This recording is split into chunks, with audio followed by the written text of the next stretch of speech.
আমি পালিয়ে বিয়ে করেছি, পরবর্তীতে আমাদের দুই পরিবার এটি মেনে নিয়েছেন, কিন্তু পালিয়ে বিয়ে করার সময় যখন বিয়ে পড়ানো হয় তখন কোনো সাক্ষী বা অভিভাবক সেখানে ছিল না। এখন বিয়েটা পুরোপুরি হালাল শরীয়তসম্মত উপায়ে নতুন করে করতে চাই, এবারে করণীয় কি?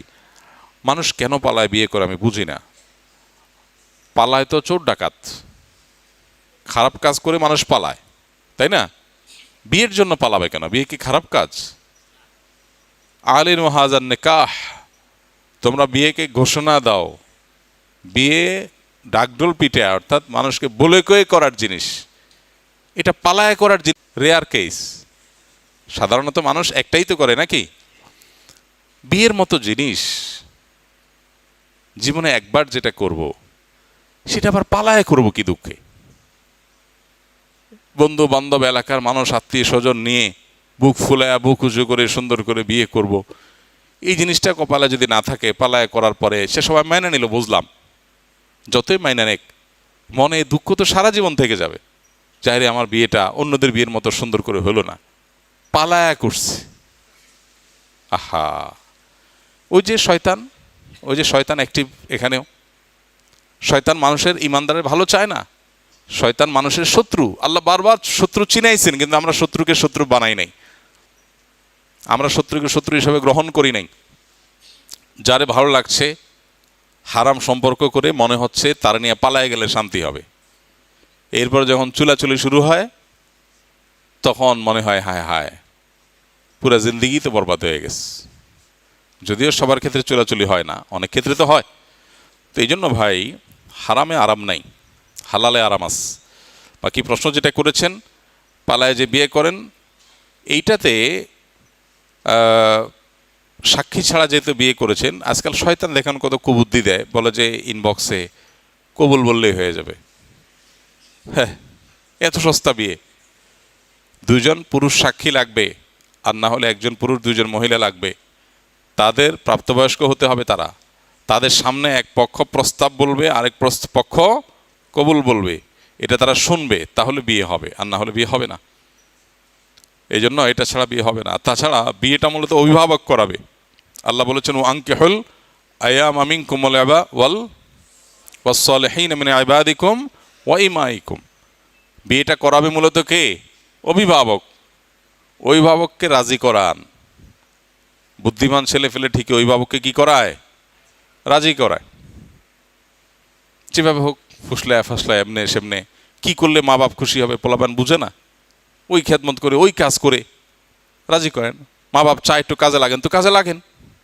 অভিনয় হলেও করে মা বাপের রাজি করান, কিন্তু সেটা না করে পালাপালি করতেছেন কেন? এগুলো শয়তান বুদ্ধি দেয়। তো যাই হোক, সাক্ষী ছাড়া বিয়ে হলে সে বিয়ে হয়নি, সেটা বিয়ে হয়নি। এখন নতুন করে, সম্পূর্ণ নতুন করে বিয়ে হতে হবে দুজন সাক্ষীর সামনে, যেহেতু উভয় পক্ষ রাজি হয়েছে আলহামদুলিল্লাহ। যাই হোক, বিয়ে করতে যাচ্ছেন, এটা তো ভালো। এখন তো নতুন রোগ দেখা যাচ্ছে, আমাদের জন্য নতুন হলেও উন্নত দেশগুলোতে পুরাতন। কারণ ফকির যত পুরাতন হয়, ভোগান্তিও তত পুরাতন। আমরা তো নতুন ফকির, অর্থাৎ নতুন করে ইসলাম ছেড়ে আধুনিক হওয়ার চেষ্টা করতেছি, আমাদের ভোগান্তি এখন নতুন করে হচ্ছে। আর যারা এগুলো আগে থেকে আমাদের আগের ফকির, হ্যাঁ, তাদের ভোগান্তি অনেক আগে থেকেই আছে। সেই ভোগান্তির নাম কি? সেটার নাম হলো বিবাহ ফোবিয়া। বিবাহ ফোবিয়া। আপনারা এটা বুঝবেন না। আমাদের স্কুলের ছেলেরা যারা দিন বুঝছে, আল্লাহ দিনের বুঝ দিছে, আল্লাহকে চিনছে, এরা এটা বুঝবে না।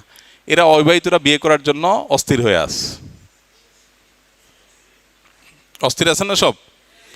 কিন্তু আজব কথা হলো, যুবক মানুষ, ছেলে হোক মেয়ে হোক, এখন বিবাহ ফোবিয়াতে ভুগছে। ঘরে ঘরে বিয়ে করতে চায় না। আমার কাছে গত সপ্তাহ, আগের সপ্তাহ জুমার দিনে একজন বড় মানুষ আসছেন। ছেলে বয়স 33 না 35 হয়ে গেছে, এখনো বিয়ে করতে রাজি না। সব করতে রাজি আছে, বিয়ে করবে না। কাহিনী কি? বলে যে ভয় লাগে। বহুত মেয়ে আস। না, ভয় লাগে বলতে আপনারা যে ভয় লাগে মনে করে হেসে দিচ্ছেন, এটা সে ভয় না। এই ভয়টা কি? মানুষ এখন এত বেশি সেলফিশ হয়ে গেছে। স্যাক্রিফাইস এর শিক্ষা যে দিন দিয়েছে, দিন থেকে সরে গেছে, স্যাক্রিফাইস ভুলে গেছে। আমার আমার আমার। আরে ভাই, বিয়ে হলে, মেয়েদের মধ্যে বহু মেয়েরা আছে বিয়ে বসে না। 30 বছর 25 বছর পার হয়ে গেছে, 35 বছর হয়ে যাচ্ছে, বিয়ে করে না। বাপ মা বলে বিয়ে করো, না না না এখন না, আরও পরে, না আমি বিয়ে বসবো না। কেন? কারণ সেও আতঙ্কিত। কেন আতঙ্কিত? কারণ হলো চিন্তা করে যে যার সাথে আমি আমার লাইফ পার্টনার হিসাবে সম্পর্ক গড়ব, যদি সে অমানুষ হয়, যদি সে খারাপ হয়। আর এত বেশি তথাকথিত ব্যক্তি স্বাধীনতা এত বেশি চর্চা হয়েছে যে এখন লাইফে আর কাউকে শেয়ার দিতে রাজি না, যে একটা মানুষ আমার জীবনে আসবে, এখন আমি যা খুশি করি, আরেকজন আসবে তারে আবার জিজ্ঞেস করতে হবে, এসব হ্যাসেল নেয় কে? আহা, কি কপাল পড়া! আল্লাহ রাব্বুল আলামিন যাদেরকে দ্বীন দিয়েছেন, ঈমান দিয়েছেন, তাকওয়া দিয়েছেন, যারা চরিত্রকে হেফাজত করে, অবশ্য চরিত্র যারা নষ্ট করে ফেলে এদের জীবনে আবার এগুলোর কোনো ভ্যালু ট্যালু নেই। হ্যাঁ, এই জন্য হুজুরদেরকে দেখবেন বউদেরকে মহব্বত একটু বেশি করে। যেই কোনো হুজুর দেখবেন একটু বউদের প্রতি মহব্বত একটু বেশি। কারণ কি? ভালোবাসা যা ছিল সব জমায় রাখছে বউয়ের জন্য। আর বাকিরা স্কুল লাইফে বিলাইছে 2-4 জন রে, কলেজ লাইফে বিলাইছে 2-4 জন রে, ভার্সিটিতে গিয়া রাস্তা রাস্তা বিলাইছে, প্রতি ইয়ারে ইয়ারে একটা একটা করে চেঞ্জ করছে। ওর ভালোবাসার পুঁজি যা ছিল এগুলা বিলাইতে বিলাইতে বিলাইতে বিলাইতে আমি সবসময় বলি এটা হলো সফট ড্রিঙ্কসের ঝাঁজের মতো। সফট ড্রিঙ্কসের ঝাঁজ, বোতল খুলছেন, একবার ঢালছেন, আবার বন্ধ করছেন, আবার খাইছেন, আবার বন্ধ করছেন, এরপরে ওটা ঝাঁজ থাকে? থাকে না। এই জন্য ফিলিংস নাই। আর যারা চরিত্রকে হেফাজত করে, আল্লাহ নির্দেশ করেছেন না হারাম পাত্রে দেখা যাবে না, কন্ট্রোল করে। দেখেন আল্লাহ তাআলা নেচার অনুযায়ী আমাদেরকে চলতে বলেছেন। আল্লাহ তাআলা যে প্রকৃতি দিয়ে সৃষ্টি করেছেন, সেই প্রাকৃতিক সৃষ্টি যদি আমরা সেটাকে সেভাবে রাখি, কি হবে? সকল ভালোবাসা বুকে জমাট থাকবে। কারণ আমি তো কোথাও অপাত্রে ভালোবাসা দেই নাই। এবার সে জীবনে যারেই পাবে তার হাতে বায়াত হয়ে যাবে, মুরিদ হয়ে যাবে তার হাতে। বুঝেন নাই? বউ যা বলবে তা, বউ স্বামী যা বলবে। কারণ 2 নম্বরই করতে করতে করতে হায়া লজ্জা সম্ভ্রম কমে গিয়ে ওইটা হয়ে যায় হলো বেশি শেয়ানা। আর যখন হায়া লজ্জাটা থাকে তখন বেশি সিহানা থাকে না। ফলে কি হয়? ভালোবাসাটা হয় প্রগাঢ়, ভালোবাসাটা হয় একেবারে ফ্রেশ। যত বেশি সিয়ানা ভালোবাসায় তত খাদ, যত বেশি সরল ভালোবাসা তত নিখুঁত। যাক, কোথায় ছিলাম? পালিয়ে বিয়ে করা। তো এই জন্য পালায় বিয়ে না করে বা হারাম সম্পর্ক না করে সম্পর্ককে হালাল সম্পর্কের জন্য অপেক্ষা করতে হবে। আল্লাহ আমাদের তৌফিক দান করুন। যেটা বলছিলাম যে বিবাহ ফোবিয়া এখন ঘরে ঘরে। আরে ভাই, আপনি বিয়ে করলে একজনের সাথে, তার সাথে অনেক কিছু শেয়ার করতে হবে, বুঝলাম লাইফের মধ্যে আরেকজন আসবে, আপনার কাছে খারাপ লাগা কাজ করছে। আল্লাহ তাআলা তো এইটাকে এমন নিয়ামত দিয়েছেন যে আল্লাহ বলেছেন লিতাসকুনু ইলাইহা। আদম আলাইহিস সালামের জন্য হাওয়াকে সৃষ্টি করেছেন কেন?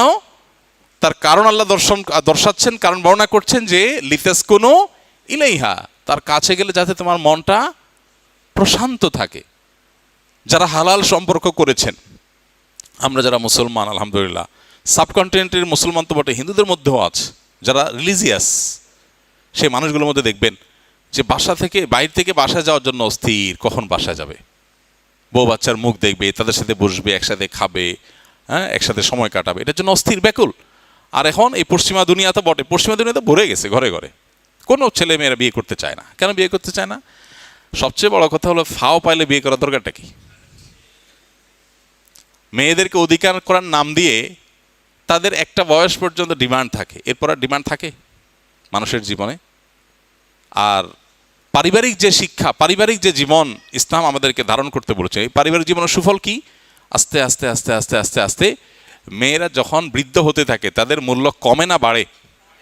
পারিবারিক ব্যবস্থাপনার মধ্যে জীবনে মূল্য তাদের, সাধারণত সন্তান অমানুষ কুলাঙ্গার হলে ভিন্ন কথা, বাকি সাধারণত তো এটা হয় না। সাধারণত কি হয়? যখন বাচ্চা কাচ্চা বড় হয়, নাতি নাতনি হয়, আস্তে আস্তে তার কদর করার মানুষের সংখ্যা আরও বাড়ে।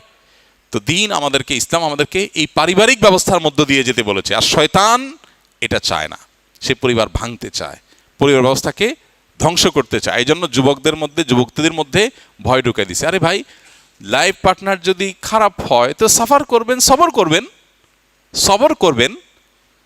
সবর করলে তো আল্লাহর কাছে আপনি আজর এবং বিনিময় পাবেন। এত ভীতু কিভাবে দুনিয়া জয় করবে যে ঘরটা জয় করার সাহসটুকু নাই? এ তো ভীতু।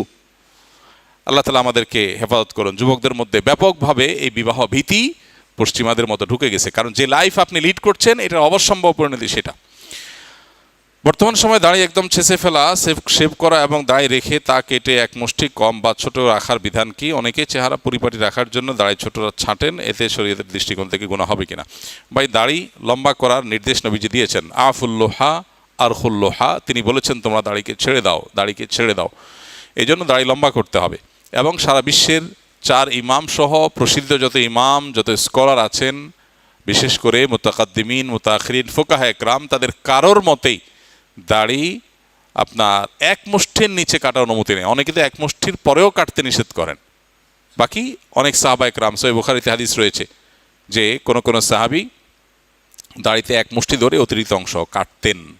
একাধিক সাহাবী থেকে, সম্ভবত আবু রাদিয়াল্লাহু তাআলা আনহু, আব্দুর ওমর রাদিয়াল্লাহু তাআলা আনহু, বেশ কয়েকজন সাহাবী থেকে এটি বর্ণিত আছে। ফলে এক মুষ্টির নিচে কাটার, এক মুষ্টির কম রেখে তারপরে কাটার কথা কোনো সাহাবী থেকে, কোনো সালাফ থেকে বর্ণিত হয়নি।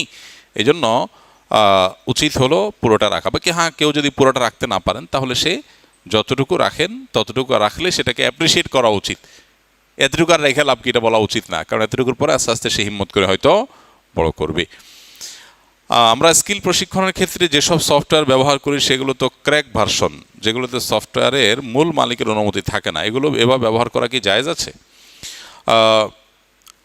কিছু কিছু সফটওয়্যার আছে, যে সমস্ত সফটওয়্যারগুলো, আমি ব্যক্তিগতভাবে এরকম কিছু কিছু সফটওয়্যারের ব্যাপারে খোঁজ খবর নিয়েছি যে এগুলো বাংলাদেশে বিক্রি করার কোনো ব্যবস্থা আছে কিনা। কোম্পানিতে ফোন দেওয়াইছি যে তাদের সাথে তাদের নাম্বারে বিদেশে যোগাযোগ করো, তো তারা খুব বেশি রেসপন্স করে নাই দেখলাম। অর্থাৎ তারা আসলে বাংলাদেশের মতো থার্ড ওয়ার্ল্ডের গরিব দেশ, এক একটা সফটওয়্যারের যে দাম, পাবলিক কিনে এগুলো ব্যবহার করবে, এটা তারা বোধহয় এক্সপেক্ট করে না। তো সবাই ক্র্যাক ব্যবহার করে, তারা জানে, তো তারা তো অরিজিনালটা বেচার সিস্টেম রাখবে, সেটাও রাখে নাই। কোনো সফটওয়্যার, সবগুলো না, অনেক সফটওয়্যার তো বেশ আছে, কিন্তু কিছু কিছু সফটওয়্যার আছে যেগুলো বাংলাদেশে বিক্রির সিস্টেমই তারা ওইভাবে, বাংলাদেশে তাদের বিক্রি বলতে তাদের সার্ভিস আর কি, সার্বিক যে সার্ভিস, এগুলোর উপর তাদের আগ্রহ নাই। আমি একাধিকবার ফোন করায় দেখছি যে না, ওরকম আগ্রহ নাই। এবং এই অবস্থা দেখে বোঝা যায় তারা এই ক্র্যাক ভার্সনকে মেনে নিয়েছে যে ঠিক আছে, গরিব দেশ করুক, এই যদি হয় তাহলে এটা জায়েজ আছে। কথা বুঝে আসছে? আরেকটা হলো, না কন্ট্রোল করতে পারতেছি না, কি করব, বাধ্য হয়ে ছাড় দিছি, সেটা হলো জায়েজ হবে না। আমি আমার বাসা যে কম্পিউটার ব্যবহার করি, আলহামদুলিল্লাহ সেখানে উইন্ডোজ অরিজিনালটা দেওয়া, দাম একটু বেশি গেছে, তারপরেও সেটা দিয়ে আমি অরিজিনালটাই ব্যবহার করি। বাট যদি ওই যে বললাম ক্র্যাকটার প্রতি মৌন সমর্থন বোঝা যায় প্রতিষ্ঠানে, যে তারা আসলে এটা নিয়ে তাদের কোনো মাথা ব্যথা নাই, তারা এটা নিয়ে খুব বেশি আগ্রহ দেখায় না, তাহলে মৌন সমর্থন থেকে যদি বোঝা যায় যে মালিক পক্ষ তাদের মৌন অনুমোদন আছে, তাহলে এটা ব্যবহার করতে অসুবিধা নাই। আর না হলে ঠিকই ক্র্যাক হলে সেটা ব্যবহার করা জায়েজ হবে না। আমি একজন ডিপ্লোমা ইঞ্জিনিয়ারিং এবং ঠিকাদারি প্রতিষ্ঠানে চাকরি করি। সরকারি কাজগুলো বাস্তবায়নের সময় সাইট ইঞ্জিনিয়ার বা কর্তৃপক্ষের নির্দেশে যদি কাজের মান ঠিক না রাখা হয়, স্পেসিফিকেশন অনুযায়ী কাজ না করা হয়, তবে আমার চাকরি বা বেতনের টাকা কি হারাম হবে?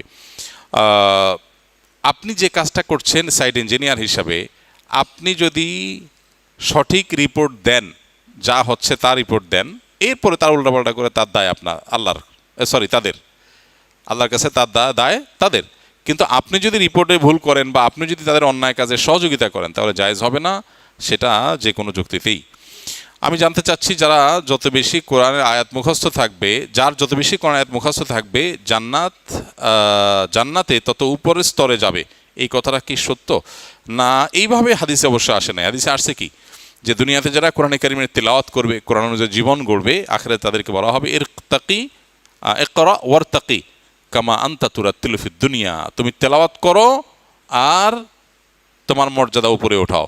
যত আয়াত তেলাওয়াত করতে করতে যেখানে গিয়ে থামবে, তোমার মর্যাদা তত দূর যাবে। যতগুলো আয়াত পড়বে তত দূর মর্যাদা যাবে, তত স্টেপ তুমি বেশি সম্মানিত হবে। তো দুনিয়াতে যারা কোরআন অনুযায়ী জীবন গড়বে, কোরআন বুঝবে, কোরআনের সাথে সম্পর্ক নিবিড় করবে, তাদেরই মর্যাদা হবে। বাকি আমাদের আজকাল কোরআনের সাথে সম্পর্ক একেবারেই নাই, সোশ্যাল মিডিয়া ইত্যাদিতে কারণে কোরআনকে আমরা সময় দিতে পারি না। আল্লাহ তাআলা আমাদেরকে তৌফিক দান করুন, আমরা যেন চেষ্টা করি। আমি হানাফি মাযহাবের অনুসরণ করি। আমি যদি বুকে হাত বাঁধি এবং সবাই মিলে একসাথে সম্মিলিত মোনাজাত না করি, তাহলে কি আমি হানাফি মাযহাব থেকে বের হয়ে যাব? এ বিষয়ে আবু রহমতুল্লাহ কি কোনো মন্তব্য করেছেন? এটি আমার জানার জন্য খুবই জরুরি। ভাই সম্মিলিত মুনাজাত করার নির্দেশনা তো হানাফি মাযহাব দেয় নাই যে সম্মিলিত মুনাজাত করতে হবে, এই কথা তো হানাফি মাযহাব বলেনি। অতএব এটা না করলে, সম্মিলিত মুনাজাত না করলে হানাফিয়ত ছুটে যাবে না। বুঝে আসছে কথা? আর যদি বিচ্ছিন্ন কোনো মাসআলায় কোনো ভিন্ন মতের উপরে কেউ আমল করে ফেলে, তো এতেও তার হানাফিয়ত ছুটে যাবে না। তবে এটা যেন আবার খেয়াল খুশি মতো না হয় যে একটা মাসালা এখানে আমল করলাম আর একটা ওইখানে আমল করলাম। শয়তান অনেক সময়, যে শয়তান তো বিভিন্নভাবে আমাদেরকে ধোকা দেয়, একটু আগে বলছিলাম না, এটা এক প্রকারের ধোকা যে শয়তান আমাকে সুবিধাবাদী করে দেয়, অনেক সময় সুবিধাবাদী করে দেয়। আমাদের কাছে যখন মানুষ মাসালা জিজ্ঞেস করতে আসে তালাকের, 3 তালাকের, তো আমরা জিজ্ঞেস করি যে আপনি হানাফি না গায়রে হানাফি। কারণ দেখা যায় যে যখন বিয়ে করে আসে বাবা মার অনুমতি ছাড়া, পালায় বিয়ে আর কি, আয়শা বিয়ে করে, তো হানাফি মাযহাব অনুযায়ী অভিভাবকের অনুমতি না থাকলেও প্রাপ্তবয়স্ক হয়ে গেলে বিয়ে হয়ে যাবে, তাই না? এখন যদি আহলে হাদিস হয় আর এই মাসালা কোন হানাফি আলেমের কাছে জিজ্ঞেস করতে আসে, তাহলে বুঝতে হবে ডাল মে কুছ কালা হ্যায়, সে হানাফি মাযহাব সুবিধাটা নিতে আসছে। আবার যদি কোনো হানাফি তালাক বউরে একসাথে 3টা মেরে দিয়া কোনো আহলে হাদিস আলেমের কাছে ফতোয়া নিতে গেছে, তাহলে বুঝতে হবে ডাল মে কুছ কালা হ্যায়, কুছ নেই পুরাই কালা হ্যায়। তুমি তালাক মারছো 3টা, প্র্যাকটিস করো হানাফিয়ত, কিন্তু যাচ্ছ আহলে হাদিস আলেমের কাছে কেন? কারণ জানো ওখানে 3 তালাকে 1 তালাক, সুবিধাটা নিতে গেছে। তো এই জন্য আমি জিজ্ঞেস করি, এইসব মাসালা আসলে আমি জিজ্ঞেস করি যে কোনো সুবিধা নিতে আসছে কিনা চান্দু। অনেক সময় স্বীকার করতে জানা, না না এই তো এই তো কি আপনি নামাজ কেমনে পড়েন, কোন ওলামাকে কোন আলেমদেরকে ফলো করেন, আস্তে আস্তে তাকে প্রশ্ন করলে বের হয়ে আসে। তো এরকম করলে সেটা নফসের পূজা হবে, সেটা যেন না হয়। আহলে কোরআন অনুসারী যারা হাদিসের পুরোপুরি অস্বীকার করে তাদের সাথে আমাদের কিরূপ আচরণ করা উচিত? পরিবারের কেউ যদি এদের অনুসারী হয় তবে তার মৃত্যুর পর কীভাবে জানাজা পড়ব? আমি এয়ারপোর্টে একবার কোনো এক দেশে যাচ্ছিলাম, তো লাউঞ্জে বসা একজন চিকিৎসক আসলেন, এসে খুব মন খারাপ করে বললেন যে আমার মা 5 ওয়াক্ত নামাজ পড়তেন, খুব আল্লাহওয়ালা ছিলেন, হঠাৎ করে আমার মা নামাজ কালাম তো ছাড়ছেন, এখন এমন অবস্থা যে আমার মার ইমান আছে কিনা আমার সন্দেহ, বৃদ্ধ মানুষ। তো বললাম কাহিনী কি? পরে যা বুঝলাম যে তিনি এই তথাকথিত আহলে কোরআন, মূলত যারা মুনকারে হাদিস অস্বীকারী, এদের পালায় পড়ছে। নাস্তিক্যবাদ মুনকারে হাদিস বা হাদিস অস্বীকারীদের ঘাড়ে সওয়ার হয়ে মুসলমানদের ঈমান হরণ করছে। এটা কোনো আপনার ষড়যন্ত্র থিওরি তত্ত্ব না, এটা একদম প্রমাণিত বিষয়। একটা ভিডিও খুব পরিচিত এক ইসলাম বিদ্বেষী, মুসলিম বিদ্বেষী তার সাঙ্গপাঙ্গদের সাথে এটা নানাভাবে প্রচারিত হয়েছিল। বলছিল যে মুসলমানদেরকে আসলে ইসলামের বিরুদ্ধে বললে তাদেরকে বিভ্রান্ত করা কঠিন, ইসলামকে বাইর করা কঠিন, আরও শক্ত হয়ে যায় তারা। তাহলে কি করতে হবে? তাদেরকে বলো না হাদিস মানা লাগবে না, কোরআন মানতে হবে শুধু, তাহলে অটোমেটিক সে বেরোয় চলে আসবে। এখন এটা বড় বড় শিক্ষিত মানুষদের মধ্যেও ব্যাপকভাবে ধরা দিয়েছে। তারা হাদিস অস্বীকার করে, অনেকে আবার ডাইরেক্ট অস্বীকার করে না, বলে না না কোরআনের সাথে যেগুলো মিলে সেগুলো মানি, যেগুলো কোরআনের সাথে মিলে না সেগুলো মানি না। তো কোনটা মিলে কোনটা মিলে না এটা বোঝার ক্ষমতা তোমার হয়েছে ভাই? তোমার কাছে তো অনেক কিছুই মনে হবে গরমিল, কারণ তোমার আরও গভীর জ্ঞান না থাকার কারণে গরমিল মনে হবে। তো এই জন্য আহলে কোরআন যদি কেউ এই পর্যায়ে যায় যে হাদিসকে টোটালি অস্বীকার করে এবং হাদিসের হুজ্জিয়তকে অস্বীকার করে, তাহলে সে বেঈমান এবং কাফির, ইসলাম থেকে খারিজ হয়ে যাবে। কারণ সে এমন একটা জিনিসকে অস্বীকার করেছে যেটা স্বতঃসিদ্ধভাবে প্রমাণিত। হুজ্জিয়তে হাদিসের প্রামাণ্যতাকে অস্বীকার করা, এটা দ্বীনকে অস্বীকার করার শামিল। শুধু কোরআনে কারীমের অনুযায়ী আমি আমল করবো, নবী সাল্লাল্লাহু আলাইহি ওয়াসাল্লাম নিজে ভবিষ্যদ্বাণী করেছেন। একটা সময় আসবে যারা বড় বড় আরামের কেদারায় বসে বসে বলবে যে আমরা কোরআনে যা পাইছি এটার উপর আমল করবো, এর বাইরে আর কিছুর দরকার নেই। এটা ভুল। কোরআন এবং হাদিস, নবীজি বলেছেন তারাকতু ফিকুম আমরাইন কিতাবাল্লাহি ওয়া সুন্নাত রাসূলি। আল্লাহ তাআলা কোরআনে বলেছেন যে আপনার প্রতি আমি জিকির নাজিল করেছি লিতুবাইয়িনা লিন-নাসি মা নুযিলা ইলাইহিম। আয়াতের সব প্রথম অংশ কি? ইন্না আনজালনা ইলাইকা যিকরা লিতুবাইয়িনা লিন-নাসি মা নুযিলা ইলাইহিম। আপনার প্রতি এই কোরআন নাজিল করেছি কেন? দেখুন আল্লাহ বলেছেন, খুবই গুরুত্বপূর্ণ, হে রাসূল আপনার প্রতি কোরআনটা কেন নাজিল করলাম?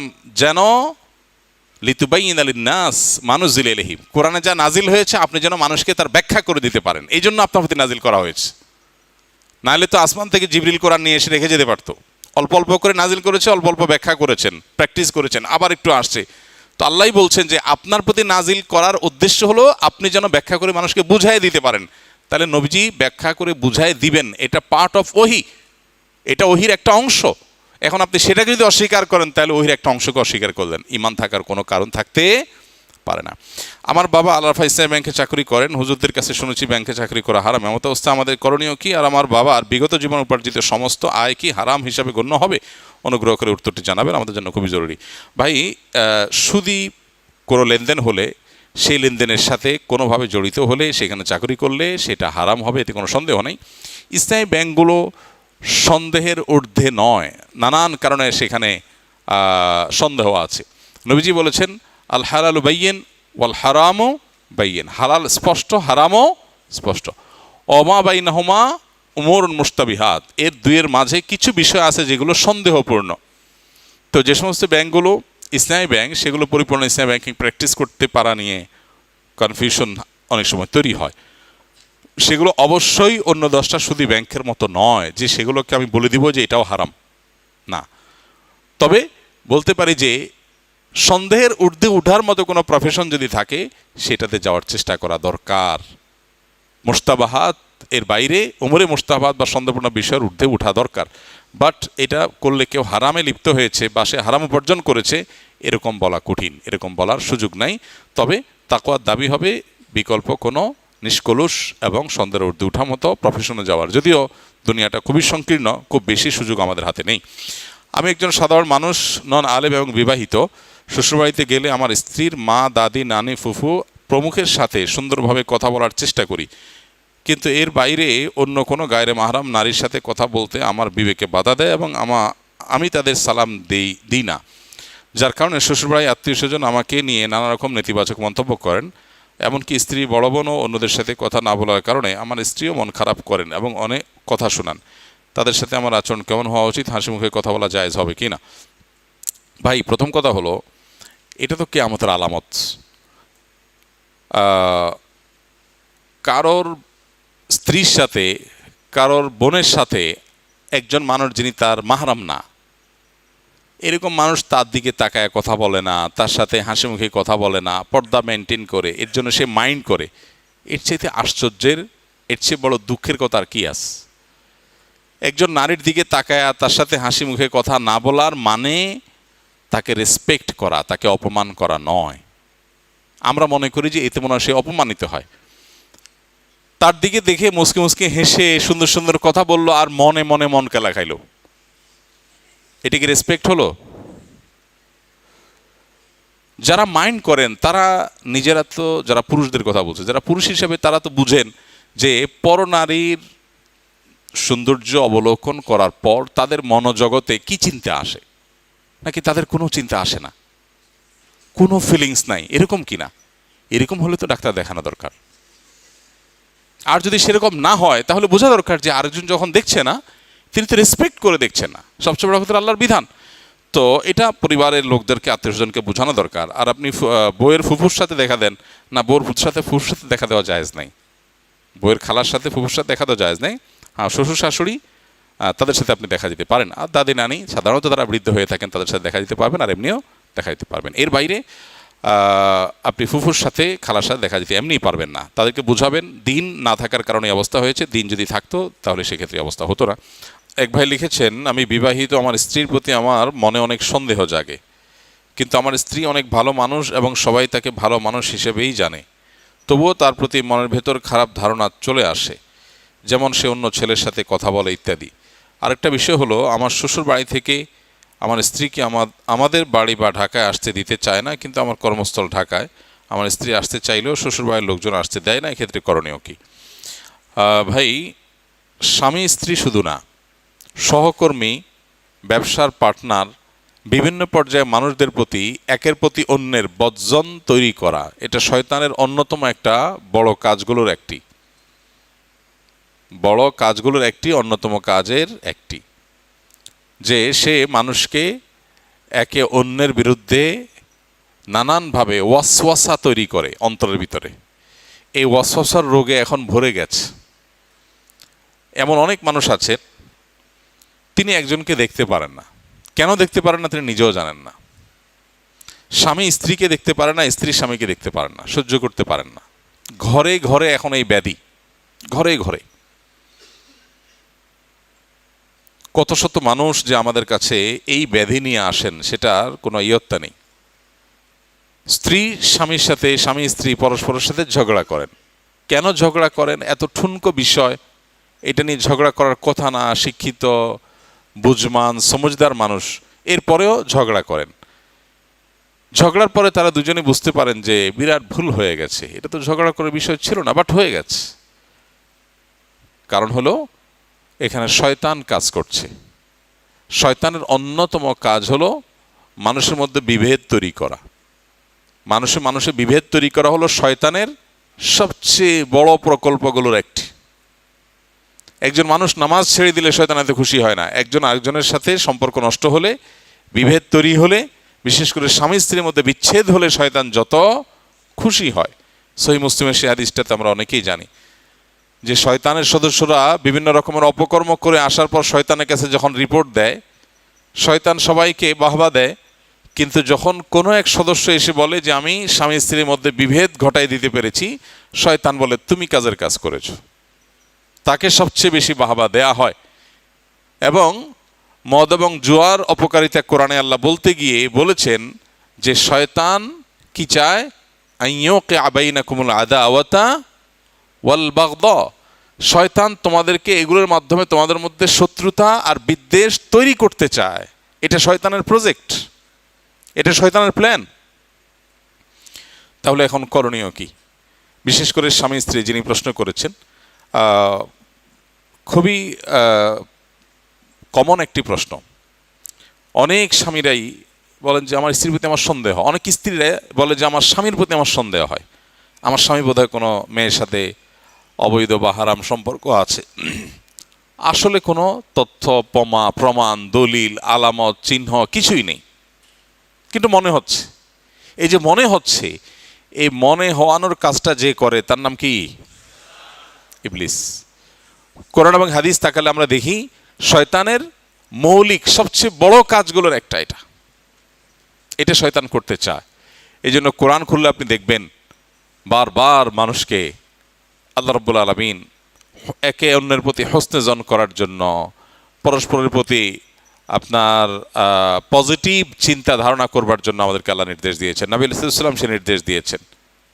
হ্যাঁ, এক জিহাদ থেকে ফিরে আসার পরে, সফর থেকে ফিরে আসার পরে সাহাবীরা এক ব্যক্তি যখন তাদেরকে সালাম দিয়েছে, হ্যাঁ, তারা মনে করেছেন যে লোকটা অমুসলিম এবং সে শুধুমাত্র সালাম দিয়ে এখন মানে রণাঙ্গনে যুদ্ধরত অমুসলিমদের দলের একজন, কিন্তু সে এখন সালাম দিয়ে ভালো মানুষ সাজতে চাচ্ছে। যেহেতু শত্রুপক্ষের লোক মনে করে তারা তাকে শেষ করে দিয়েছে। নবী করিম সাল্লাল্লাহু আলাইহি সাল্লামের কাছে আসার পর নবীজি যখন ঘটনা শুনলেন, জানলেন, আল্লাহ ওহী নাজিল করলেন। নবীজি কি বলেছিলেন? হাল্লা শাকাক্তা কালবাহ। সে মুখ দিয়ে সালাম বলেছে, এটা তার অন্তরের কথা না, এটা কি তার অন্তরটা কেটে তুমি দেখেছো? তার মানে তুমি তার প্রতি সুধারণা রাখা দরকার ছিল। তুমি যেটা দেখবে বাহ্যিকভাবে, ওমর রাদিয়াল্লাহু তাআলা আনহু বলেছেন, আমরা যেটা দেখব সেটা বিশ্বাস করব। কারোর পেটে ঢোকার, কারোর কলবে ঢোকার শক্তি যেহেতু আমাদের নাই, এই জন্য কলবের বিষয়টা আমরা আল্লাহর উপরে সুপর্দ করতে হবে। স্বামী স্ত্রীর মধ্যে এই সমস্যাটা টু মাচ কমন। শুধু স্বামী স্ত্রী না, পার্টনারদের মধ্যে, ব্যবসায়িক পার্টনার, দিনী কাজের পার্টনার, বিভিন্ন পার্টনারদের মধ্যে এই জিনিসগুলো অহরহ হয়। এবং আমার কাছে হাতে নাতে বেশ কিছু কেস ধরা পড়েছে যে দুজন মিলে একটা কাজ করছে, দুজন কাঁধে কাঁধ মিলে কাজ করে, হঠাৎ একজনের কানে কানে কেউ যেন বলে, তার ভেতরে কেউ যেন বলে যে অমুকে আমাকে নিয়ে শয়তানি করার চেষ্টা করতেছে, ষড়যন্ত্র করার চেষ্টা করতেছে। পুরো জিনিসটাই অহেতুক, আসলে বেচারা মনে হয়তো কিছুই নাই। তো এই জন্য আল্লাহ তাআলা বলেছেন ইম্মায়ান জাগান্না, আয়াতটা কি? ইম্মায়ান জাগান্নাকা মিনাশ শাইতানি নাজগুন ফাস্তাইজ বিল্লাহি মিনাশ শাইতানির রাজিম। এই জন্য প্রধান কাজ হলো শয়তান থেকে আল্লাহর কাছে পানা চাইতে হবে। শয়তান থেকে আল্লাহর কাছে কি চাইতে হবে? পানা চাইতে হবে। এবং এইটা বিশেষ করে ওয়াসওয়াসার এই রোগের জন্য রুকিয়া খুবই ইফেক্টিভ। রুকিয়া খুবই ইফেক্টিভ। এবং ওয়াসওয়াসার রুকিয়া যদি করা যায়, সেলফ রুকিয়া করতে আমরা উৎসাহিত করব। রাকি দিয়ে রুকিয়া করার চাইতে নিজের রুকিয়া নিজে করা উত্তম। বাট আমরা এখন কোনো কাজে নিজে করতে চাই না, আমরা সব কাজ লোক দিয়ে করাইতে চাই। ফলে আমাদের জীবনটা হয়ে যাচ্ছে একেবারেই আপনার কি বলে, আয়েশি জীবন, অলস জীবন। এই জীবনটায় আমরা খুব বেশি মানুষ সুস্থ নই। এর অন্যতম কারণ হলো আমরা পরিশ্রম করতে চাই না, কষ্ট করতে চাই না। রুকিয়াটা নিজেরটা নিজে করাটাই হলো সুন্নাহ। নবী করিম সাল্লাল্লাহু আলাইহি সাল্লাম অন্য মানুষকে রুকিয়া দেওয়াটাকেও সাপোর্ট করেছেন। যেমন ওই যে এক অভিযান শেষে সাহাবীরা ফিরছেন অথবা অভিযানে যাচ্ছেন, তো পথে কোনো একটা গোত্রের প্রধানকে সাপে দংশন করেছে। এক সাহাবীকে ডাকা হলো যে তোমাদের মধ্যে কেউ রাকি আছে কিনা, ঝাড়ফুঁককারী আছে কিনা। তিনি সূরা ফাতিহা পড়ে ফু দিয়েছেন, লোকটা ভালো হয়ে গেছে। তাহলে অন্যকে দিয়ে ফু দেওয়ানো এটাও হাদিস দ্বারা সুসাব্যস্ত আছে। বাট নবীজি সাল্লাল্লাহু আলাইহি সাল্লাম আমাদেরকে উৎসাহ দিয়েছেন নিজের রুকিয়া নিজে করার জন্য। এখন কথা হলো কিভাবে জানবো, কিভাবে রুকিয়া করব? কোরআন তেলাওয়াত বিশুদ্ধ করে জানেন কিনা, বাস এটুকু যোগ্যতা থাকলেই হলো। এরপরে ওয়াসওয়াসা হয়, আরেকজনের প্রতি মনে বাজে চিন্তা আসে, তাহলে রুকিয়াগুলো লিখে আয়াতগুলো লিখে ফেলান কোন আয়াতে আপনার কি বলে এটাকে ওয়াসওয়াসার রুকিয়া আছে, সে আয়াতগুলো তেলাওয়াত করেন। বাস রাকি আলাদা কোনো মন্ত্র জানে না যে রাকি পড়লে হবে আপনি পড়লে হবে না, এটা ভুল ধারণা। মনে করি যে রাকি দিয়ে পড়াইলে বোধহয় কাজ বেশি হবে, না, এমন কোনো কথা নেই। নিয়ম মেনে কোরআনের আয়াত থেকে রুকিয়া আমরা যে কেউ করতে পারি। তো এইটার জন্য বিশেষ করে স্বামী স্ত্রীর মধ্যে বিভেদ তৈরি হলে রুকিয়া করা দরকার, এবং ওয়াসওয়াসার রুকিয়া ক্ষেত্রে খুব বেশি কার্যকর। আর আরেকটা প্রশ্ন করেছেন, স্ত্রীকে তার বাবার বাড়ির লোকজন স্বামীর বাড়িতে আসতে দেয় না। তো এই বিষয়গুলো আসলে এই ধরনের সংক্ষিপ্ত প্রশ্ন উত্তরে ক্লিয়ার হয় না। আসলে ফ্যাক্টটা কি, কেন আসতে দেয় না, আপনার এখানে আসার পরিবেশ নাই, কোনো অসুবিধা আছে কি না। কোনো যৌক্তিক কারণ ছাড়া যদি মা বাবা তার সন্তানকে মেয়েকে বাধা দেয় স্বামীর বাড়িতে যেতে, সে মা বাবা আল্লাহর কাছে অবশ্যই দায়ী থাকবে। কিন্তু রিয়েল ফ্যাক্ট কি, কেন বাধা দেয়, কোনো যৌক্তিক কারণ আছে কি না সেটা তো আমরা জানি না।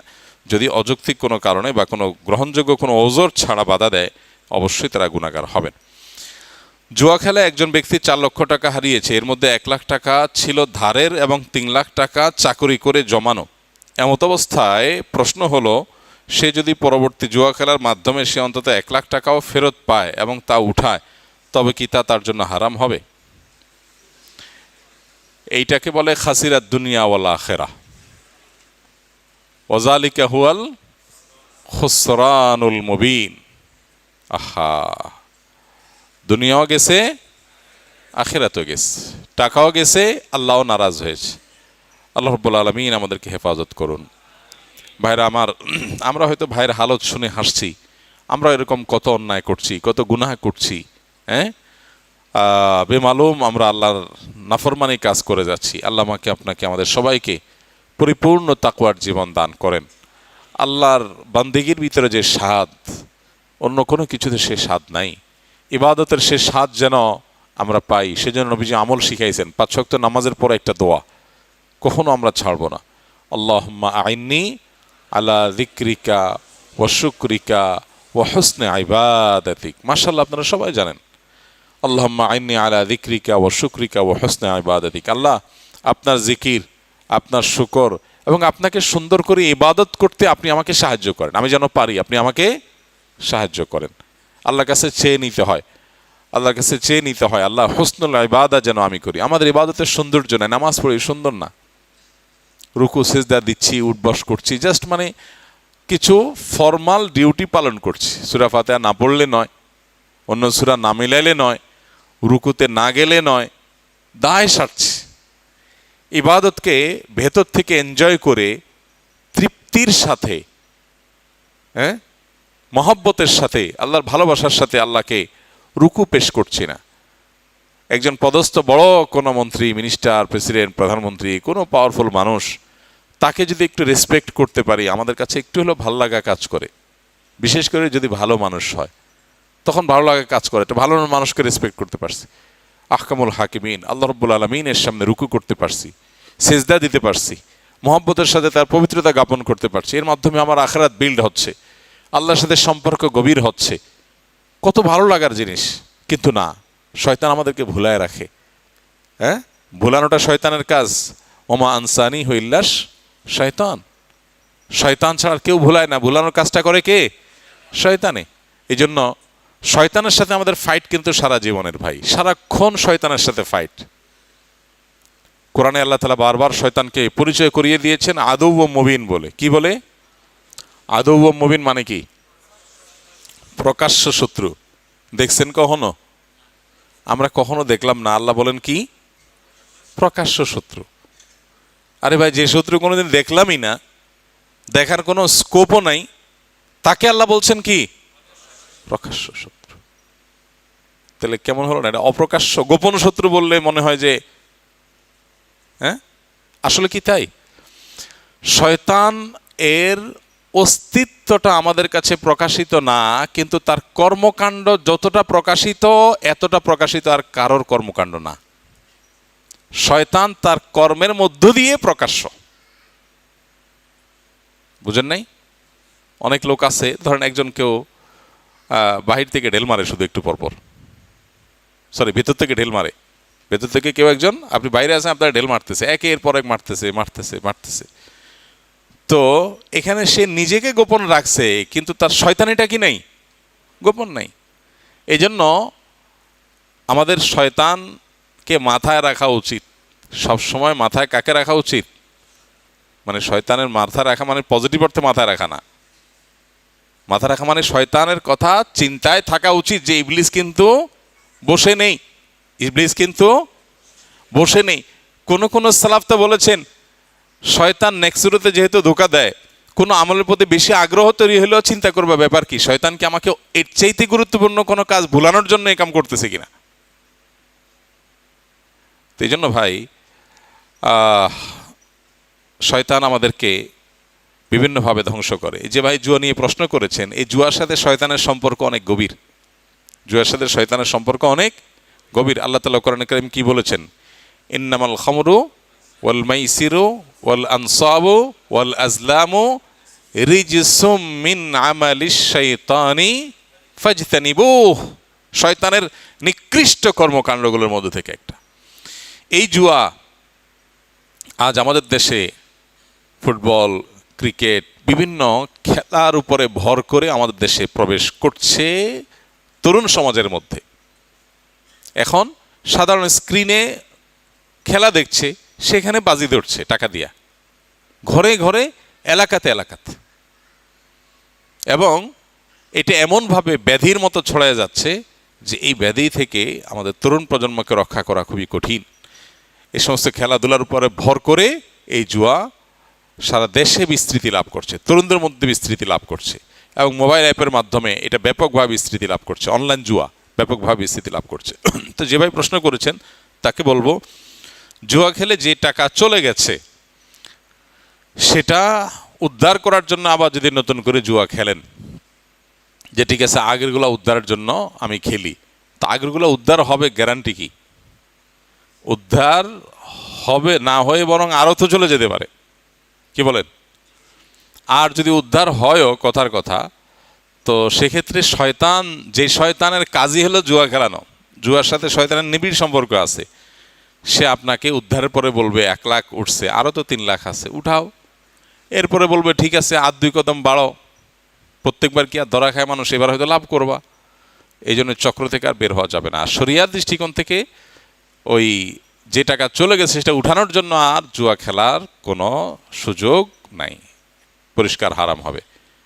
হ্যাঁ, আপনি আগের টাকা যে নিয়ে গেছে, এখন নতুন করে যদি আপনি টাকা জিতেনও, সেটা কার কাছ থেকে নেবেন? আর আগের ক্ষতিপূরণের জন্য নতুন করে আবার জুয়া খেলা, এটা জায়েজ হবে না। বরং এক কাজ করেন, দেখেন শয়তান যে এখানে কুবুদ্ধি দিছে ভদ্রলোকের, দেখেন এটা একটা আইডিয়া, মানে একটা কু আইডিয়া দিছে, এর একটা ক্লু এখানে দেই। সেটা হলো, আচ্ছা যেই টাকা চলে গেছে এটা উদ্ধারের জন্য জুয়া খেলতে বুদ্ধি দিছে শয়তান। কেন শয়তান এই বুদ্ধিটা দিতে পারলো না যে ওইটা উঠার জন্য তুমি এখন জানতোর মেহনত করে একবার ব্যবসা শুরু করে দাও? কি বলেন? এই বুদ্ধিটা দেওয়া যেত না? কিন্তু না, শয়তান তারে এই যে কুবুদ্ধি যে শয়তান দিছে তার প্রমাণ হলো এটা। সুবুদ্ধির আলামত হইতো কি? ভাই জুয়া আমার 1 লাখ টাকা গেছে, আগে আমি 8 ঘন্টা ডিউটি করতাম, এখন 12 ঘন্টা না 14 ঘন্টা ডিউটি করবো, ওভার টাইম করে করে 1 লাখ আমি উঠাই ফেলবো।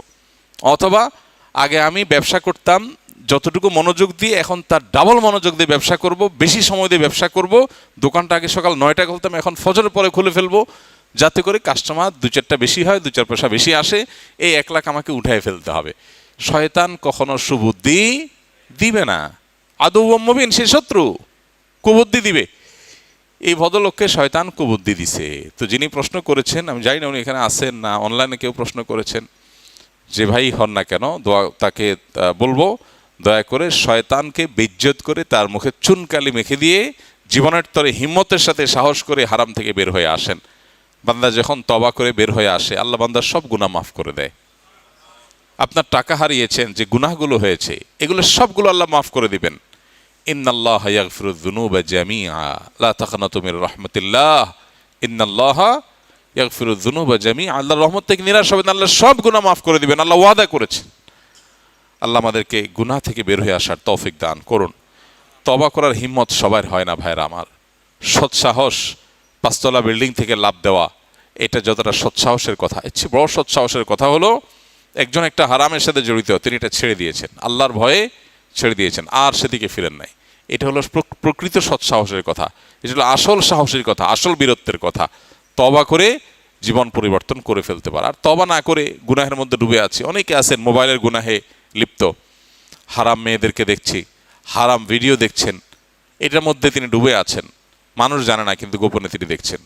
ঘরে ঘরে অহরহ জনে জনে এই গুনাহ আজ ছেয়ে গেছে। ইবাদতের স্বাদ নষ্ট হওয়ার অন্যতম কারণ হলো চোখের গুনাহ। চোখের গুনাহ যাদের মধ্যে থাকে তারা ইবাদত তৃপ্তি পায় না, তারা ঈমানের স্বাদ পায় না। এর চেয়ে বড় শাস্তি আর কিছু নাই।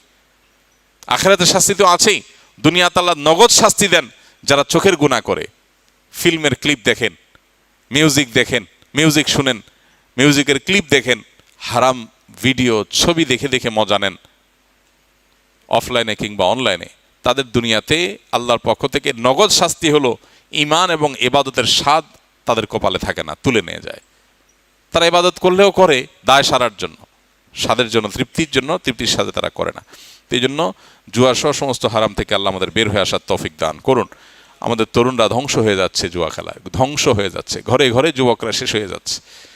অনলাইন জুয়া, বিভিন্ন টিভি চ্যানেলগুলো বাংলাদেশে, একেবারে লাইসেন্সধারী টিভি চ্যানেলগুলো বিভিন্ন অনুষ্ঠানের ফাঁকে ফাঁকে তারা অনলাইন জুয়ার প্রতি যুবকদেরকে আহ্বান করছে, অ্যাডভার্টাইজ করছে। সামান্য কিছু টাকা পাওয়ার লোভে যুবকদেরকে একটা ধ্বংসের দিকে তারা নিয়ে যাচ্ছে। তো এগুলোর জন্য সংশ্লিষ্ট কর্তৃপক্ষের কড়া নির্দেশনা দরকার, পদক্ষেপ দরকার, যাতে করে যুবকরা এই সমস্ত বকে যাওয়ার হাত থেকে রক্ষা পায়। আমার বাবা জীবিত অবস্থায় আমার মায়ের দেনমোহর পরিশোধ করে যান নাই। বর্তমানে আমার বাবা বেঁচে নেই, এমত অবস্থায় আমি ছেলে হিসাবে বাবার পক্ষ থেকে মায়ের সে দেনমোহরের টাকা পরিশোধ করতে পারবো কিনা? যদি কেউ জীবিত অবস্থায় স্ত্রীর দেনমোহর না দিয়ে যায়, তাহলে সেক্ষেত্রে অবশ্যই তিনি আল্লাহর কাছে অপরাধী হিসাবে বিবেচিত হবেন, গুনাহগার হবেন। সন্তান যদি বাবাকে দায়মুক্ত করার জন্য বাবার পক্ষ থেকে মাকে মোহর দিয়ে দেয়, অবশ্যই প্রশংসনীয় কাজ হবে। বাবার দেনা পরিশোধ করার কাজ হিসাবে যদি এটা করা যায়, খুবই ভালো কাজ হবে, এবং এটার মাধ্যমে বাবা কিছুটা হলেও দায়মুক্ত হবেন। বাবার পক্ষ থেকে ইস্তেগফারও করা দরকার, সেই সাথে মায়ের মোহর দিয়ে বাবাকে মুক্ত করা দরকার, অথবা মায়ের কাছ থেকে দায় মুক্তি আদায় করা দরকার। আমি একজন ভিডিও এডিটর, পেশাগত কারণে আমাকে অনেক সময় বিভিন্ন কোম্পানির প্রমোশনাল ভিডিও এডিট করতে হয়, যেখানে নারী মডেল ব্যবহার করা থাকে। বর্তমানে আর্থিক সংকটের কারণে এই কাজগুলো করতে হচ্ছে। এমন ভিডিও এডিট করা কি জায়েজ হবে? যদি জায়েজ না হয়, তাহলে ক্লায়েন্টকে কিভাবে বিষয়টি বোঝানো উচিত? একটু আগে আমরা যেটা বললাম, যে কাজ হারাম সেটাতে সহযোগিতা করাটাও হারাম। অতএব কোনো নারী মডেলকে ব্যবহার করে অ্যাডভার্টাইজ তৈরি করার এই যে আজকের পৃথিবীর যে কালচার, এই কালচারটা নারীর জন্য অসম্মানজনক। বিক্রি হবে ফ্রিজ, ফ্রিজের চাইতে বেশি দেখানো হচ্ছে নারীকে। এই যে নারীকে উপস্থাপন করা হচ্ছে, আচ্ছা ফ্রিজ কি শুধু জোয়ান মহিলাদের দরকার হয়, বুড়া মহিলাদের দরকার হয় না? হয় না? বয়স বেশি হয়ে গেলে তাদের দরকার তো আরো বেশি হওয়ার কথা। বেচারিদের এত রান্না বাড়া করা কঠিন, একটু ফ্রিজে রেখে দিলে পরে নেওয়া সহজ।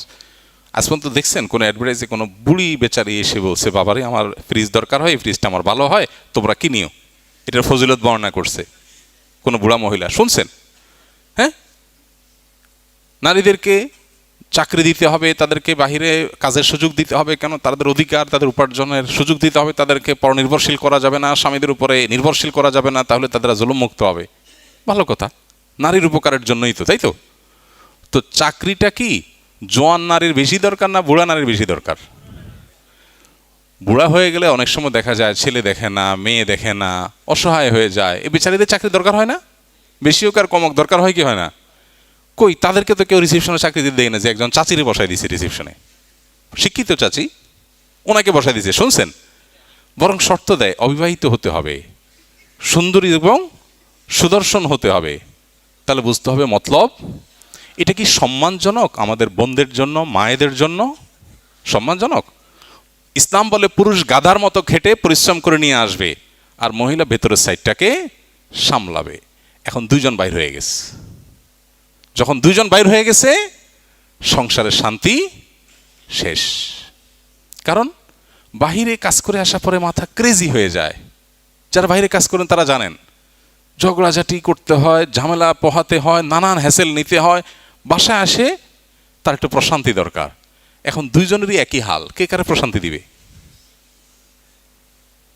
ভাইরা আমার, এই কালচার দুনিয়াকে ধ্বংস করে দিয়েছে। সেজন্য নারীকে মডেল হিসাবে উপস্থাপন করে অ্যাডভার্টাইজ তৈরি করার কাজ করা জায়েজ নয়। আপনি যদি ভিডিও এডিটর হন তাহলে আপনি এই কাজ করবেন না। আপনি বলবেন এই কাজ না করলে তো ভাই কাজ আর নাই, কাজই পাবো না, অল্প খাবেন, কাজ কম পাবেন। মানুষ তো কিছু স্যাক্রিফাইস করে আল্লাহর কাছে জান্নাত আশা করবে। আল্লাহকে বলতে পারবেন, আল্লাহ হিউজ কামাই করতে পারতাম, ছেড়ে দিলাম তোমাকে খুশি করার জন্য। আল্লাহ এত কামাই করতে না পারার কারণে চলতে কষ্ট হয়েছে, অনেক কষ্ট করে চলছি, সাথের লোকজন অনেক কামাই করছে, কারণ ওদের কোনো বাইন্ডিংস নাই, তো তোমার জন্য এই স্যাক্রিফাইস যে করছে তুমি আমাকে জান্নাতটা দিও। আল্লাহর কাছে বলতে পারবেন, দুনিয়াতে সব ঠিকঠাক রাখবেন, আবার বলবেন আল্লাহুম্মা ইন্নী আসআলুকাল ফেরদাউস। আল্লাহ এইদিকে আকাম করে যা কামাই করা দরকার এগুলোও করব, আর জান্নাতও দিও। মামার বাইরে আবদার হয়ে গেল না? আল্লাহর জন্য স্যাক্রিফাইস করতে হবে। আল্লাহ আমাদেরকে সেরকম মুমিন হওয়ার তৌফিক দান করুন। যদি আপনি নিরুপায় হন তাহলে দ্রুত বিকল্প পাওয়ার আগ পর্যন্ত কাজটা করতে পারেন, তবে বিকল্প আপনাকে ব্যবস্থা করতে হবে। আমাদের শিক্ষা প্রতিষ্ঠান বা গ্রুপে শিক্ষকরা বিভিন্ন সময় আমলের প্রতিযোগিতার আয়োজন করে থাকেন। আমরা যদি সেই প্রতিযোগিতাগুলোতে অংশগ্রহণের উদ্দেশ্যে আমল করি, তবে তা কি রিয়া বা লোক দেখানো বা ছোট শিরকের অন্তর্ভুক্ত হবে কিনা? একজন শিক্ষার্থীর নিয়ত আমলের সঠিক অবস্থান এখানে কেমন হওয়া উচিত? আল্লাহ রাব্বুল আলামিন আমাদেরকে বলেছেন ফাস্তাবিকুল খায়রাত, ফাস্তাবিকুল খায়রাত, মানে খয়রাতের কাজে কম্পিটিশন করো। খয়রাত যেভাবে বলছেন দু একজন মনে হচ্ছে ওই মিনিং বুঝছেন কিনা। না, খায়রাত মানে কি? কল্যাণের কাজ, ভালো কাজ, এগুলোতে তোমরা প্রতিযোগিতায় অবতীর্ণ হও। অতএব কোনো শিক্ষা প্রতিষ্ঠান থেকে বা যে কোনো জায়গা থেকে যদি ভালো কাজে কম্পিটিশন হয়, সেখানে অংশগ্রহণ করলেন, আপনি অগ্রসর হয়ে থাকার চেষ্টা করলেন, আপনি নিজেকে সবসময় মোটিভেটেড করবেন যে আমি এটা ওই কোরআনের আয়াতের উপর আমল করার জন্য করছি। আল্লাহ বলেছেন কল্যাণমূলক কাজে প্রতিযোগিতা অবতীর্ণ হও, আমি সেই জন্য অবতীর্ণ হচ্ছি। প্রতিযোগিতায় অবতীর্ণ হওয়াটাই একটা ইবাদত। প্রতিযোগিতায় আমি কিছু পারি আর না পারি, আল্লাহর নির্দেশ মানতে গিয়ে আমি প্রতিযোগিতায় লিপ্ত হলাম, রত হলাম, ইটসেলফ এটা একটা কি নেকামল, এটা একটা ইবাদত। অতএব সেই জন্য আপনি করবেন, এটা ইনশাআল্লাহ রিয়া হবে না। তবে যদি আপনার সবার সামনে বাহবা নেবেন, সবার দৃষ্টি আকর্ষণ করবেন, আপনি লাইমলাইটে আসবেন, আপনি সবচেয়ে ভালো ছাত্র হবেন, বাহবা নেবেন, সবাই বলবে ভাই মাশাল্লাহ মাশাল্লাহ, আপনি তো পুরস্কার নিয়েছেন মসজিদ থেকে, বাহ বাহ, এই বাহবা নেওয়ার ধান্দা করবেন, তাহলে সেটা রিয়া হবে। এই জন্য নিয়তটাকে খালেজ করতে হবে এবং ইসলাহ করতে হবে, সংশোধন করতে হবে, যে আমার নিয়তের মধ্যে ভেজাল যেন না আসে। বাস, এরপরেও যদি ভেজাল আসার আশঙ্কা তৈরি হয়, তারপর কাজ থামাবেন না, কাজ চালায় যাবেন এবং নিয়তকে সংশোধন করার জন্য সংগ্রাম চালাবেন নিজের সাথে। অনেক সময় দেখা যায় অনেকে বেশি ভালো শাস্তি গিয়ে বলে না আমার মনের ভিতরে খারাপ চিন্তা আসছে, তাহলে কাজটা করব না। এরকম করবেন না, কারণ করতে করতে একটা সময় নিয়ত ইসলাহ করা যায়। ফুটবল বিশ্বকাপ উন্মাদনায় 10-12 জন মানুষ এবছর নিহত হয়েছেন।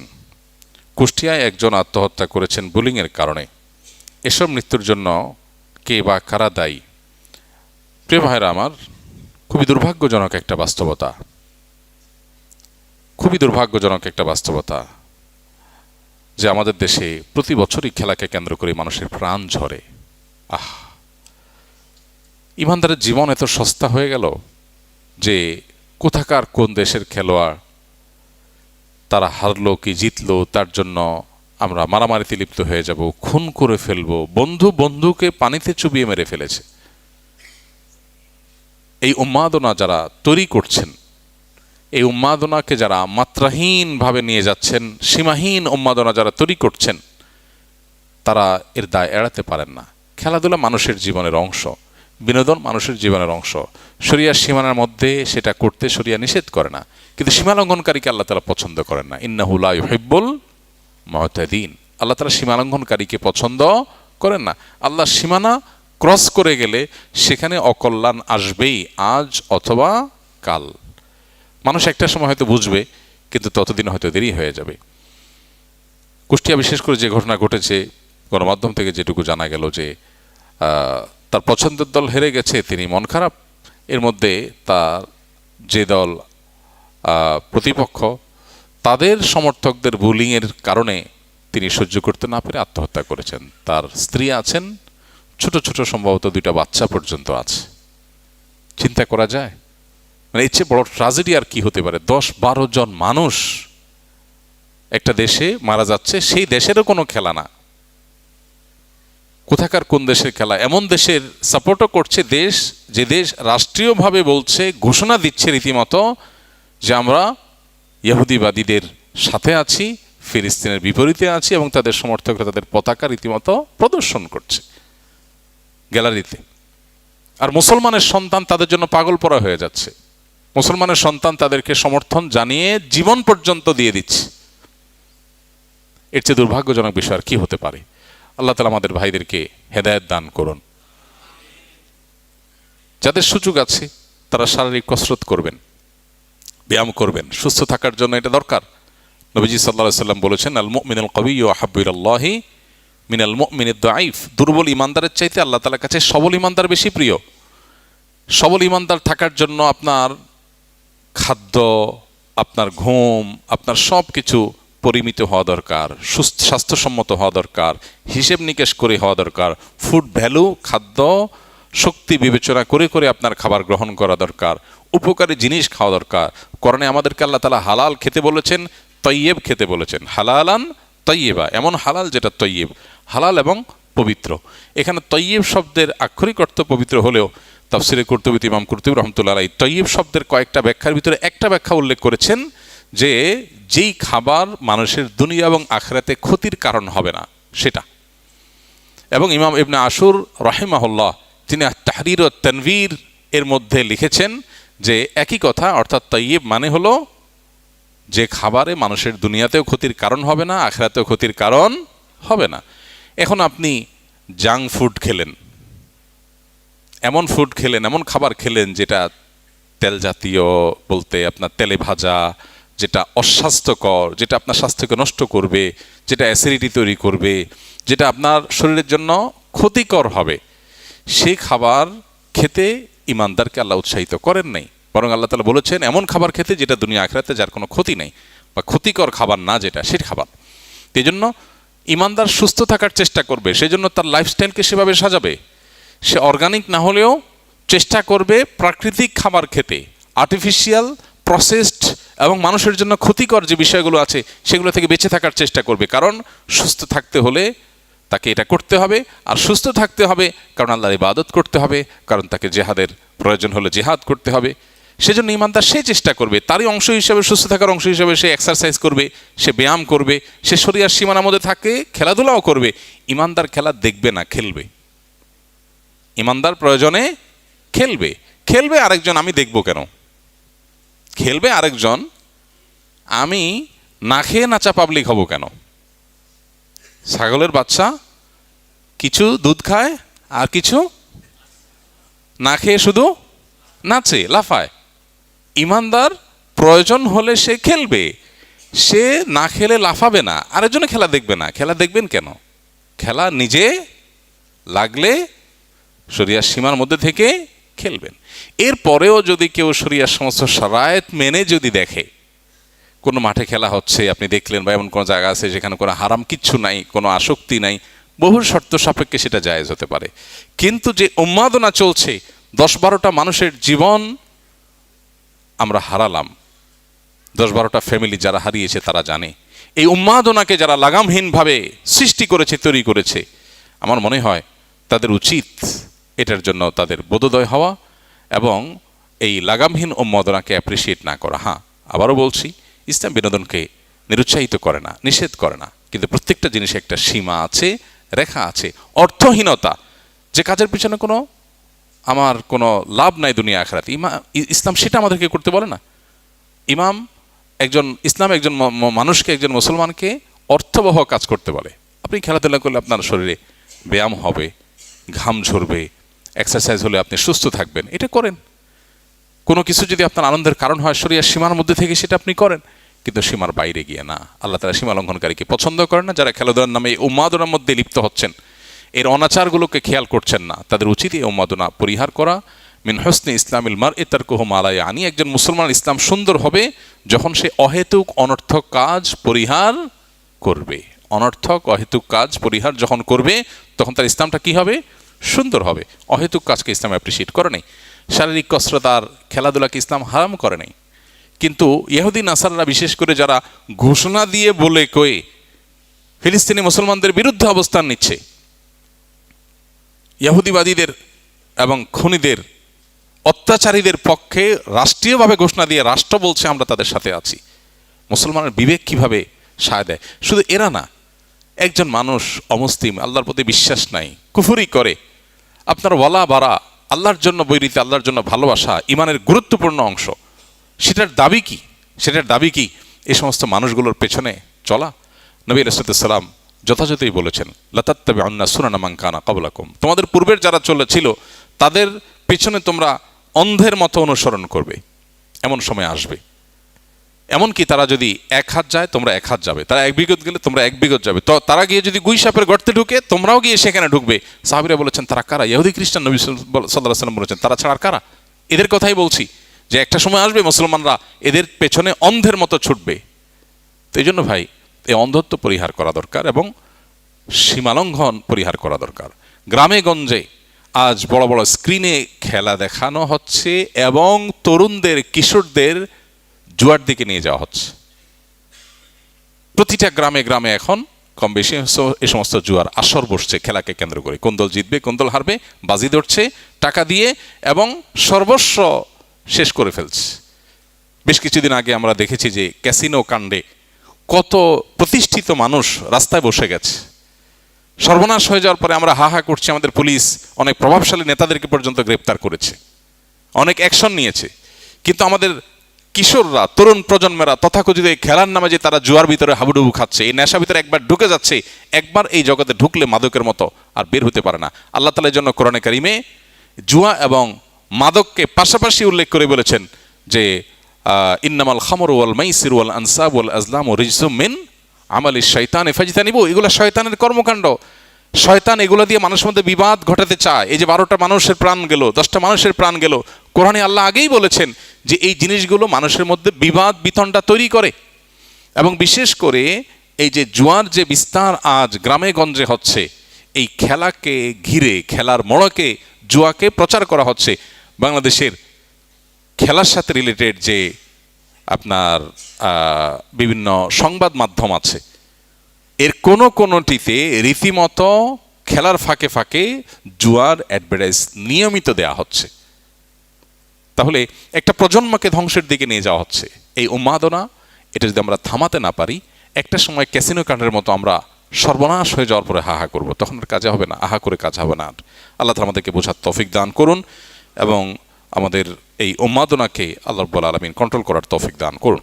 সম্পত্তি লিখে না দেওয়ায় মাকে ঘর থেকে বের করে দিল ছেলে, এমন দৃশ্যগুলো দেখতে দেখতে আমরা ক্লান্ত। এই সমস্ত দৃশ্য আমাদের চোখে পানি নিয়ে আসে। আর কত দেখতে হবে এমন দৃশ্যগুলো বাংলাদেশে? এসব ঘটনা অহরহ ঘটছে এবং এর আসল কারণ কি হতে পারে বলে আপনি মনে করেন? ভাই, বারবার করে আমরা এই বিষয়গুলোতে কথা বলেছি। যখনই কোনো বিষয় ঘটে আপনারা প্রশ্ন দেন, আমরা কথা বলি।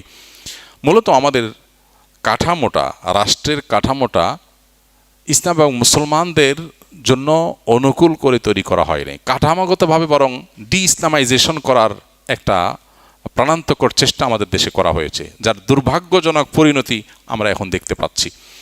এই যে সন্তানরা বাবার লাশ আটকে দিচ্ছে, জানাজা হতে দিচ্ছে না, দাফন হতে দিচ্ছে না, অথবা মাকে ঘর থেকে বের করে দিচ্ছে সম্পদের জন্য, এর একমাত্র কারণ হলো সন্তান দিন পায় নাই। সন্তান কি পায় নাই? বস্তুবাদী এই সমাজে মানুষকে শুধুমাত্র খাই শেখানো হয়েছে, স্যাক্রিফাইস শেখানো হয় নাই। ইসলাম আমাদেরকে স্যাক্রিফাইস শিখিয়েছে। আজকের পৃথিবীতে আপনি যেদিকে যাবেন, যেদিকে তাকাবেন, ভোগ ছাড়া কিচ্ছু নেই। প্রতিটা বিজ্ঞাপন, প্রতিটা অ্যাডভার্টাইজ, সেটা পত্রিকার পাতায় হোক, সেটা বিজ্ঞাপনে বিলবোর্ডে হোক, সেটা টেলিভিশন বা মোবাইলের স্ক্রিনে হোক, সকল বিজ্ঞাপনের মূল বার্তা মূলত, ইন জেনারেল, মূল বার্তা হলো কি? ভোগ করো। কি করো? ভোগ করো। সুন্দর সোফা, সুন্দর ফ্রিজ, দামি খাবার, মানে সব কিছু ভোগের আয়োজন। একমাত্র ইসলাম আপনাকে বলবে স্যাক্রিফাইস করো। মন চাইলেই সব করা যাবে না, কন্ট্রোল করতে হবে। ইসলামের এই চেতনা যদি রাষ্ট্র ধারণ করত এবং মানুষের মধ্যে সেটা দেওয়ার চেষ্টা করত, তাহলে আজকে এই ভয়াবহ অবস্থা আমাদেরকে দেখতে হতো না। আজকে বৃদ্ধাশ্রমের যে কালচার পৃথিবীতে এস্টাবলিশড হয়ে গেছে, এই নির্মম কালচারের পেছনের কারণ হলো আল্লাহর দ্বীনকে সমাজে প্রতিষ্ঠিত হতে দেওয়া হয়নি, আল্লাহর দ্বীনকে সন্তানদের মধ্যে স্টাবলিশড করা হয়নি, যার ফলে অবস্থা হয়েছে। একজন দিনদার ছেলে পৃথিবীতে দেখাতে পারবেন না, একজন দিনদার ছেলে 5 ওয়াক্ত নামাজ পড়ে, হালাল হারাম মেনটেন করে, কোরআন পড়ে, আল্লাহ এবং তার রাসূলের আদেশে সিদ মতো চলার চেষ্টা করে।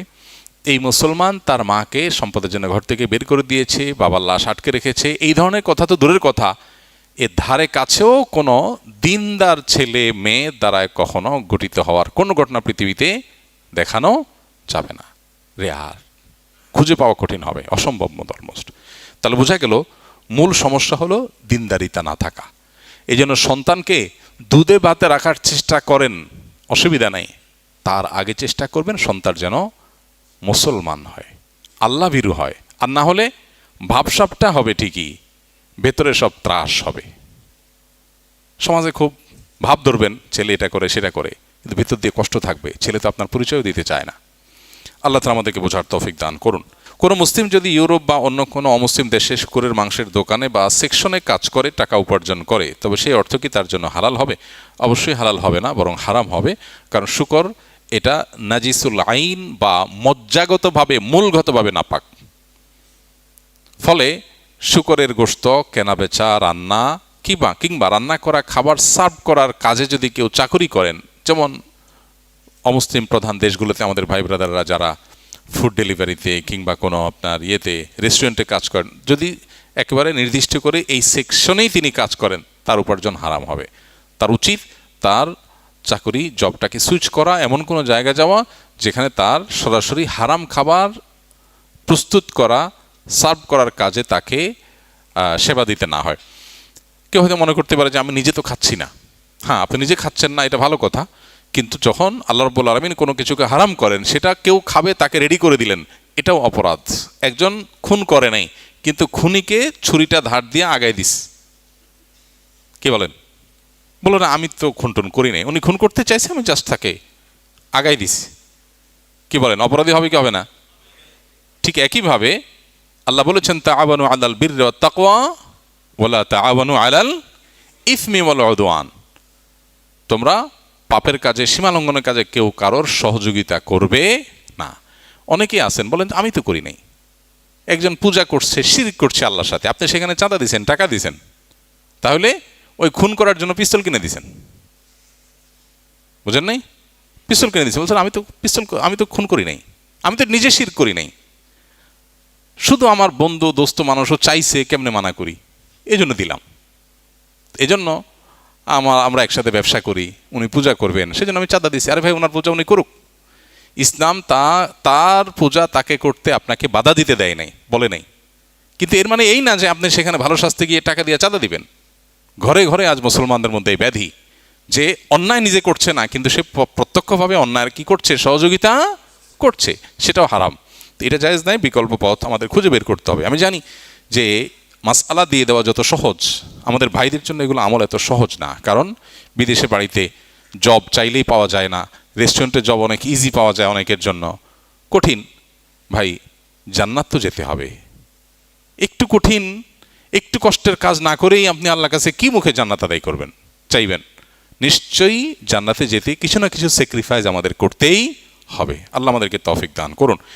বন্যাকে ঘিরে আমাদের 26শে বন্যাকে ঘিরে আমাদের কার্যক্রম সম্পর্কে আমাদের পেজে আপনারা দেখেছেন, বারবার দেখেছেন। আলহামদুলিল্লাহ আমাদের 143 টন খাদ্য সামগ্রী বিতরণ করার কাজ শেষ হয়েছে, গতকালকেই শেষ হয়েছে। আজকে হয়তো সামান্য কিছু আছে, শেষ হয়ে যাওয়ার কথা, থাকলে সামান্য কিছু থেকে থাকতে পারে। আজকে যেটা বিতরণ চলছে, আর 50 টন হলো পশু খাদ্য, সেটাও বিতরণ শেষ আলহামদুলিল্লাহ। এখন আমাদের টিমের ভাইয়েরা কাজ করছে স্পটে। বিভিন্ন রকমের আপনার ক্ষতি, বিভিন্ন ধরনের ক্ষতি হয়েছে বন্যার্তদের। আসলে বন্যায় কী পরিমাণ ক্ষতি হয় সেটা অনেক সময় আঁচ করা যায় না। বিশেষ করে এই বন্যায় অল্প কয়েকদিনে প্রায় 50 জনের মতো মানুষ মারা গেছে। এটা সহজ কোনো বিষয় না। অনেক এর চেয়ে বড় বড় বন্যায়ও এত মানুষ মারা যায় না সাধারণত। যে পরিমাণ পশু মারা গেছে, লাখের মতো পশু মারা গেছে, হাঁস মোরগ গরু ছাগল মিলে। তো এই ক্ষতি আসলে গ্রামের গরিব মানুষদের জন্য পূরণ করা যে কত কঠিন, এটা যারা ফিল্ডে কাজ করে তারা কিছুটা টের পায় যে কত কঠিন তাদের জন্য। একজন মানুষের একটা গরু, এটাই তার জীবিকা। বিশেষ করে প্রচুর পরিমাণে মাটির ঘর আছে এই এলাকাতে, বাঁশখালী থেকে নিয়ে এই সাতকানিয়া, লোহাগাড়া, চান্দনাইশ, এই পুরা এরিয়ার মধ্যে চকরিয়া যে উপজেলাগুলোতে বন্যা হয়েছে, এগুলোতে প্রচুর পরিমাণ মাটির ঘর আছে। তো এই মাটির ঘরগুলো অতিরিক্ত বন্যার পানি যখন উঠেছিল তখন এগুলো একেবারে মাটির সাথে মিশে গেছে। এই মানুষদের থাকার আর কোনো জায়গা নেই। আলহামদুলিল্লাহ এইরকম মানুষদের ঘর করে দেওয়ার জন্য, 300 ঘর করার জন্য আমাদের টিম এখন স্পটে কাজ করছে, তালিকা করার কাজ চলছে। কয়েকদিনের মধ্যে তালিকা শেষ হয়ে যাবে ইনশাআল্লাহ। আমরা সবচেয়ে বেশি ক্ষতিগ্রস্ত বা একেবারে ধ্বংস হয়ে গেছে এরকম মানুষকে, 300 মানুষকে সম্পূর্ণ পাকা উপরে টিন এই ঘর, 2 রুমের ঘর বানাতে দেওয়ার কাজ, এটা আমাদের এখন চলছে। তবে এটা তালিকার কাজ শেষ হলে, চূড়ান্ত বাছাই শেষ হলে এরপরে ইনশাআল্লাহ ঘরের কাজ শুরু হবে। সেটা শুরু হলেও শেষ হতে কয়েক মাস সময় লাগবে, কারণ একসাথে 300 ঘর বিল্ডিং, 300 বিল্ডিং নির্মাণ করা সহজ সময়ের ব্যাপার না। ফলে কয়েক মাস সময় লাগবে ইনশাআল্লাহ। বাকি আমরা যেহেতু ওয়াদা করেছি সে অনুযায়ী কাজ আমাদের শুরু হয়ে গেছে।